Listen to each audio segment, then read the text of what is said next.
Good dawning to thee, friends, and welcome to Sonnet Sisters. My name is Jennifer, and this is my analysis of Shakespeare's Sonnet number 22.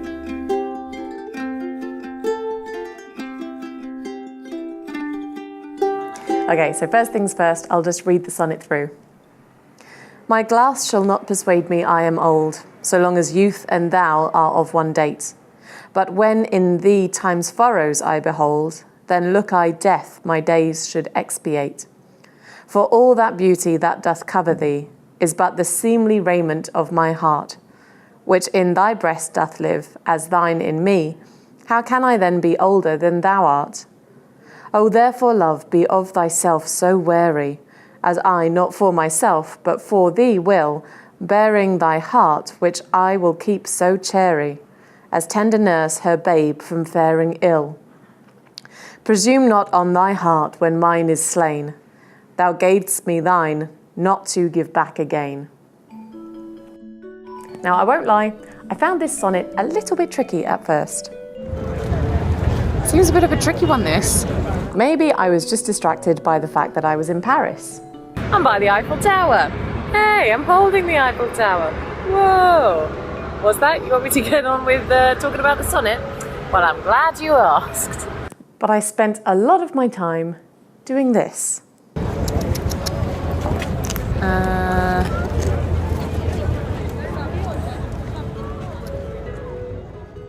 Yeah, it's not so simple, this one. So let's go through line by line to try and work it out. My mirror is not going to persuade me that I am actually old, for as long as you are still young. But when the signs of aging start to appear on your face, then I will feel like I'm looking death in the face properly, and I will realise my own mortality. Now, I had assumed that expiate means to die, like to expire, but it actually means atone. So lines 3 and 4 are actually saying, when I see you start to get old and wrinkly, then I'm going to look towards death to atone for my sins in life. Now, you could say, and many do, that then look I death simply means then I anticipate or expect death. But I personally think that from the way it's phrased, it is suggesting wanting death. So then it's kind of saying, when I see you start to get old, I'll be ready to die. Nice. I mean, you could just stick around whilst your beloved gets old as well. That'd be nice, instead of being like, oh, you're old, see you later. Whew.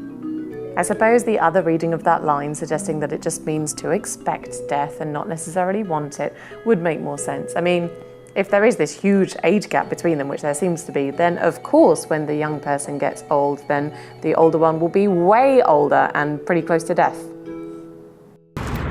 All of the beauty that I see when I look at you, or all the beauty that you have like covering you, is just a bit of my heart, which I think is like that the speaker feels so strongly about the subject and loves them so much that the beauty is partly because of the love, that this person is so beautiful because the speaker loves them. A bit like wearing rose-tinted glasses. La vie en rose. See what I did there? Hey? Yes, I think that is right. Seemly raiment just means appropriate clothing. So the idea here is that the subject is wearing the speaker's heart like clothes. Or the speaker is wearing the subject's heart and therefore sharing their beauty. I mean, it could be either way round. It's not completely clear, and it is about to get even less clear as the sonnet goes on to say, so there's a bit of my heart which lives in your heart, as does a bit of your heart live inside mine. Oh my gosh. It's actually pretty appropriate that a clown popped up at this point, because this is where the sonnet starts to get a bit confusing and slightly creepy, despite what I suspect was an intention to be fun, artistic, and delightful. At this point, it's very difficult to keep track of whose heart is where. The speaker does not then go on to say, so we have a bit of each other and are joined by our love. He says this, So therefore, how can I be older than you? Because we both have a bit of each other's heart, and therefore we're the same age. It's a bit tenuous, but I think it's something like that. Yeah, it is. And a little bit creepy. Clearly age is a big issue here, and the speaker is trying to justify or play down the significant age gap that's between them. Yep. Therefore, now I'm not sure if it's saying my love as in talking to the subject, calling the subject my love. So therefore, my dear, be careful of yourself. Or it could be talking about love as a concept, as if a personification of love, saying, hey, love as a concept, be careful of yourself and what you do to people. I'm not sure which of those it is. Most likely it's that first one, continuing the idea and imagery of hearts being exchanged and living inside each other's bodies. We get a better sense of it continuing on with lines 10 and 11, which say, I will, because I'm going to, brackets, not for me, not for my sake, but for your sake, I'm going to look after your heart and keep it nice and safe, just like a kind nurse keeps a baby safe away from harm. Now again, these lines are fairly mixed up and convoluted. Be careful of yourself, as I will, not for my sake, but for your sake, keep your heart safe inside me, which I will keep very carefully. To me, this is kind of a flip side echo of the things I was saying about Sonnet 18, about how love is not measured or perfect, but it's messy. Sonnet 18 didn't seem to show any inkling of that messiness, but this sonnet does. Ironically, whilst talking about being careful. Sonnet 22 doesn't feel like it's been written carefully. It doesn't feel careful in the structure or the emotions. It feels mixed up, confused, and messy. Okay. Now I believe that the speaker's in love. Or at least I could, until we reach the rhyming couplet. This next line, presume not on thy heart when mine is slain. I'm not sure what that means, because presume not, it's like, yeah, don't make presumptions, don't expect something, but I'm not sure what this something is. So don't expect anything from your heart when I die.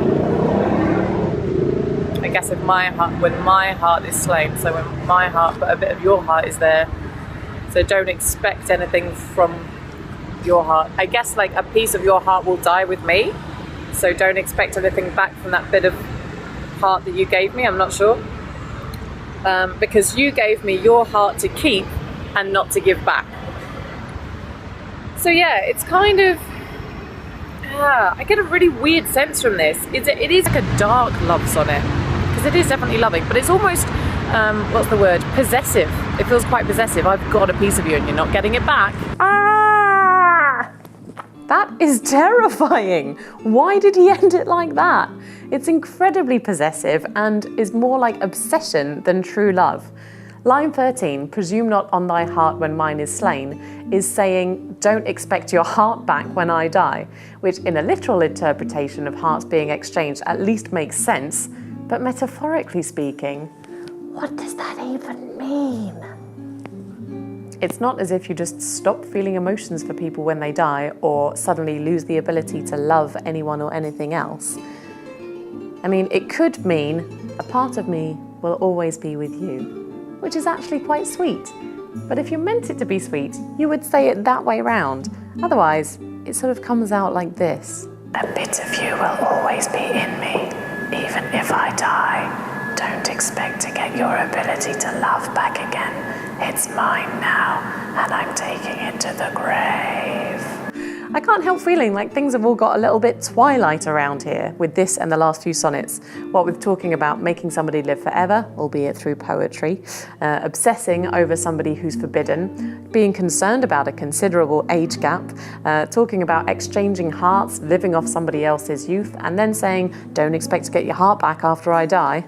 It's like messy, teenage, emo, angsty love and lust, which is why I felt a little bit confused on first reading and was left like this. Yeah, I think it's kind of saying you need to be careful as well. Be careful, don't take your youth for granted. And it's something about the connection as well, something to do with I'm in you and you're in me. And there's some hope in that, I think. It doesn't seem particularly hopeful about I'm old, you're going to get old. I feel youthful when I'm with you, but so long as we love each other, that will save us. It's not even, I don't even think it's saying that. No, I don't think it is saying that. There's a feeling running through this sonnet of having been slightly wounded. Perhaps the issue of age has been raised as a problem between them. It's possible. The last two lines suggest not just being slain in death, but possibly also being slain as in just being hurt by somebody. So then those last two lines could be interpreted as, if you hurt me, you're hurting yourself as well. Poor old emo Shakespeare. Okay, very quickly looking at structure, there are just two feminine endings in this sonnet, which are thyself so wary and keep so chary. Cherry. It's actually a perfect rhyme, wary and chary, and they mean almost the exact same thing, which is being careful and protective.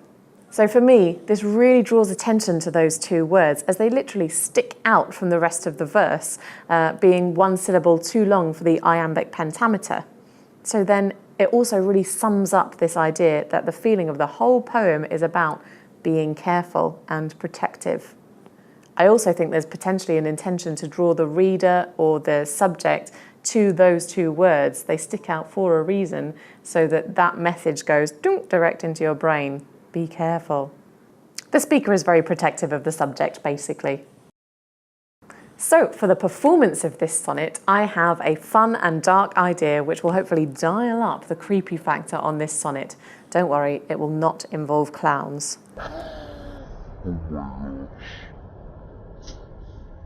It's not how I think that the sonnet was originally intended, but it is going to make use of the words. Plus, it's gonna be fun. And at the end of the day, it's another mortality sonnet. Yep, and I plan to really play with that. So, to see my slightly creepy take on Sonnet 22, just in time for Halloween, tune in on Saturday when you can see my performance of it. Until then, rest you merry.